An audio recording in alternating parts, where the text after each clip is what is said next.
शहबाज शरीफ सरकार को सिर्फ 2 महीने ने। इमरान खान की पेशगोई।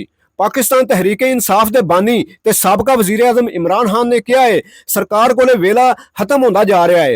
इन्हां बेवकूफां नूं समझ नहीं आउंदी पई। यह सरकार को 2 महीने तो वध समा नहीं है। 2 महीनों में इन्हां दा धड़न तख्ता आउण वाला है। बानी पीटीआई ने अपने इन्हां ख्यालों का प्रगटावा अडयाला जेल में अपने ते अपनी वोटी बुशरा बीबी के खिलाफ 190 मिलियन बरतानवी पाउंड केस की सुनवाई के मौके उत्ते पत्रकारां नाल अचेची गल करते हुए कीता। इमरान खान ने कहा कि मीडिया उत्ते यह प्रभाव पाया गया कि मैं कोई माफ़ी मंग लई है। माफ़ी वो मंगते ने जिसने कोई गलती की होवे। मैं कोई बिना शर्त तो माफ़ी नहीं मंगी। इमरान खान ने आख्या कि मैं 12 महीनों तो कह रहा वां CCTV दी फोटोआं कड्डो। CCTV दी फोटोआं कड्डियां जान। सबूत छुपाना जुर्म है। सबूत तुहाडे कोल पे हुए ने। जेकर मेरा कोई बंदा भी CCTV फुटेज में आया मैं माफ़ी मंग लवांगा। मैनू जेल में जिन्ना चਿਰ रखना जे रख लो। मैं सौदेबाजी करन नूं तैयार नहीं। मैं सौदेबाजी नहीं करांगा। मैं कोई पागल हाँ अपने लोगों को फौज उत्ते हमला करन दा आखां। पत्रकारां ने सवाल पूछा। इस्तगासा ने ते अपनी शहादतां अदालत मूहरे रखियां ने। तुसां अपने वालों कोई गवाह पेश नहीं किया जो तुहाडी बेगुनाही साबित करे। इमरान खान ने जवाब दिता कि मेरे हक विच गवाह आउण दे। गवाह का नाम वक्त तो पहला लिया ते उन्हां दे पिछे विगो डाले लग जाण दे। इस मौके उत्ते पत्रकार ने कहा कि 9 मई के कांड दीयां सारियां वीडियो ऑन रिकॉर्ड मौजूद ने। रेगूलर मीडिया ने भी बराह रास्त विखाया।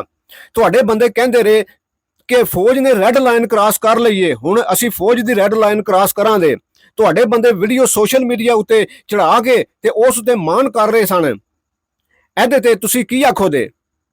जिसके जवाब में इमरान खान ने कहा कि 9 मई कांड में PTI के बंदे नहीं सन। अग्गा लाने वाले साडे बंदे नहीं सन। वो कोई होर सन जिन्होंने मैं जानता वां। पत्रकार ने पूछे तुहाडे खिलाफ जिन्ने भी केसां दे फैसले होए ने उन्हां विचों तुहानूं रिलीफ लभ्या अदालतां कोलों। हुण तुहाडे ते एस्टैबलिशमेंट विचाले एक ही रेड़का है 9 मई वाला। वो भी अपने पक्ष विच दिखाई दे रहे ने ते तुसीं भी अपने पक्ष उत्ते कायम हो। कोई तरीजा राह दसो ताकि इस मसले नूं हल किया जाए। इस गल के जवाब में इमरान खान का कहना सी कि मैं भी चाहना वा अमन होवे मुल्क एक पद्धर उत्ते आवे। 9 मई उत्ते इको ही राह है सानू इंसाफ दिता जाए। पत्रकार ने पूछा कि मुस्लिम लीग नून दे सैनेटर इरफान सदीकी कह रहे ने तुहाडे नाल गल करन दा वेला मुक चुकिया है। जवाब में इमरान खान ने आख्या मेरे कोल बड़ा वेला है। वेला इन्हां लई मुक रहा है। इन्हां बेवकूफां नूं समझ नहीं आ रही। इस सरकार कोल 2 महीने तो वध दा वक्त नहीं है। 2 महीने में इन्हां दा धड़न तख्ता होने वाला है। मुल्क में बांग्लादेश नालों भी माड़े हालात ने। इसलिए कह रहा वां इन्हां दे नाम ECL विच पाओ। पत्रकार ने सवाल पूछा कि सरकार में शामिल लोग कह रहे हैं कि तुसी इसलिए माफी वाल जा रहे हो क्योंकि तुहानू पता है तुहाडा ट्रायल हुण मिलिटरी कोर्ट में चलना है। इमरान खान ने जवाब देंदे हुए आख्या कि इन्हां रेलू कट्टियां दा इक्को ही मकसद है फौज दे राहीं PTI नू खत्म किया जाए ते आप बच जाण। पर यह नहीं बचन दे।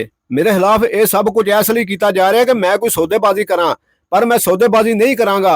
मेरे खिलाफ जिन्ने भी मुकदमे बनाने जे बना लो। जिन्ना भी जेल में रखना जे रख लो। मैं सौदेबाजी नहीं करांगा। तुसां फौज मुखी जनरल आसम नूं स्नेह घल्ले के न्यूट्रल हो जाओ। पत्रकार के जवाब में इमरान खान आखन लगे मैं फौज मुखी नूं सिर्फ गैर सियासी होने का आख्या है कि आइन की हद विच रवो। मैं न्यूट्रल नहीं आख्या।